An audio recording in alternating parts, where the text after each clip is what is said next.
Кей атана бала тәрбиесіне жете көңіл бөле бермейді. Дені бар міндетті балабақшалар мойнына артуға бейім келеді.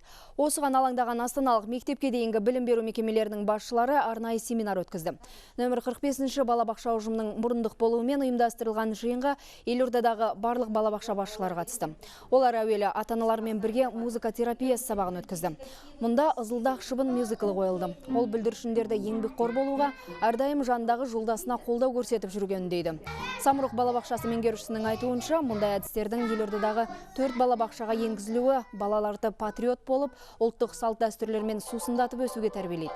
Бүлдіршіндердің шығармашылық белсенділігін арттыруға бағытталған мұндай іс-шараларды алдағы уақытта жүйелі түрде ұйымдастыратын боламыз дейді ол. 6 қыркүйекте сол жылы 11 жылы осы балабақшамызда эксперименттік алаң ашылған арт-терапия бағыттары бойынша.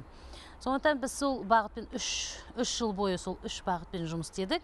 Сол енді бүгінгі біздің мереке ол қорытынды семинар. Сол 3 жылдың ішінде неге үйрендік, балаларды неге үйреттік, қандай болды, қандай өзгерістер бар біздің балаларда сол 3 жылдың ішінде.